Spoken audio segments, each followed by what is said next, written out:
Blessed day po to everyone. Maraming salamat po muli for having me here with your online fellowship sa ating women's ministry. So this evening po, ang ating scripture ay manggagaling sa Book of John, chapter 8, verse 36. Ang sabi po dito, so if the Son sets you free, you will be free indeed. Ayan. So ang ating pong topic for tonight is all about the freedom from inside out. We all know that when we receive Jesus, we already receive the freedom na nanggagaling sa ating Panginoon. But we should also understand na yung freedom po na ibinigay ng Panginoon sa atin ay hindi lamang po from the outside, but it's also within the state ng ating puso at sa state ng ating mind. At lahat, everyone that who believe in Christ must be enjoying this kind of freedom na ibinigay ng ating Panginoon. So ano daw po yung tatlong bagay na kailangan nating tandaan upang tayo ay fully maka-experience ng freedom na ibinigay sa atin ng Panginoon.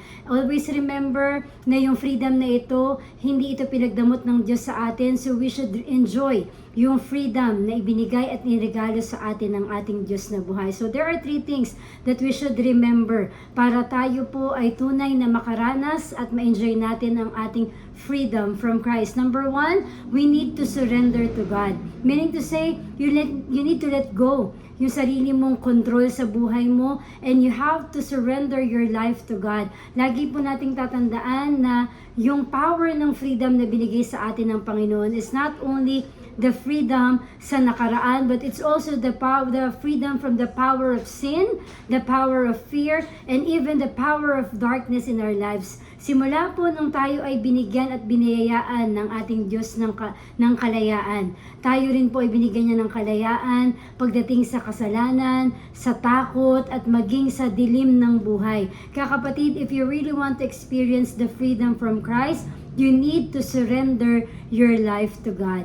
Meaning, siya na po ang totoong master at driver ng buhay mo. Kung noon, ikaw ang nasusunod sa lahat ng decision making, pero ngayon, hindi ka na nagdedesisyon without consulting our God. Sa lahat ng decision making mo, whether it's a small decision or major decision, minor or major man ang decision mo, laging merong pagkonsulta sa ating Panginoon. And we know that if we surrender our life to Jesus, mararanasan mo yung freedom from fear, yung freedom from sin, at especially yung freedom from worry. Dahil alam mo that if you consult your God in everything, you surrender everything to Him, He will take full control ng buhay mo. Ano pa daw po yung next na dapat nating gawin so we can enjoy the freedom that we have is to renew our mind. We need to transform our thinking through the Word of God and through prayer. Napakahalaga po, lalo na sa panahon ngayon, yung pong anxiety and depression ay talagang rampant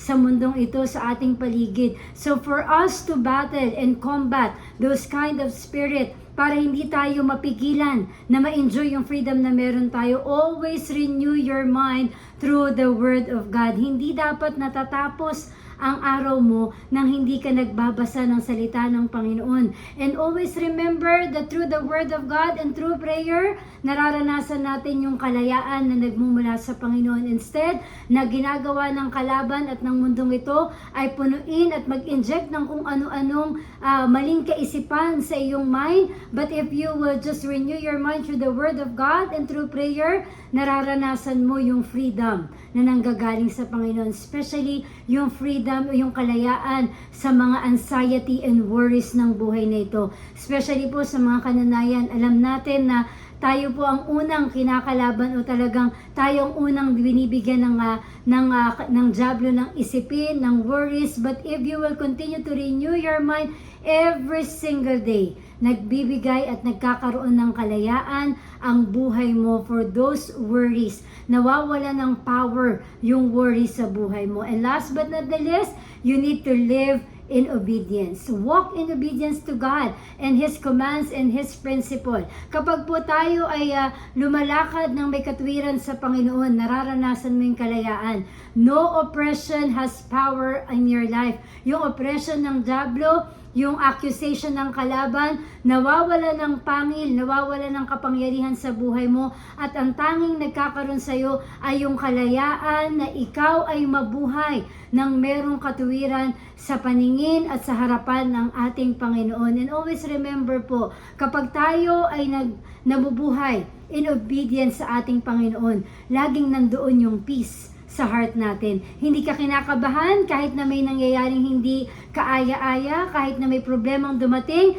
hindi ka kinakabahan because you know that you live in obedience and you know na ikaw ay may kalayaan sa Panginoon at alam mo that yung chain ng kalaban ay walang kapangyarihan sa buhay mo. So beginning today, let's continue to surrender our life to God and renew our mind and continue to live in obedience to God so you can experience yung totoong freedom na nanggagaling sa ating Panginoon. Tayo pong lahat ay manalangin. Lord, we thank you once again for this wonderful day na kami ay muling iniremind mo from the freedom that comes from you alone. Hayaan mo, Panginoon, na sa lahat ng nakarinig ng iyong salita ngayong gabing ito, maranasan naming patuloy ang kalayaan na nagmumula sa iyo.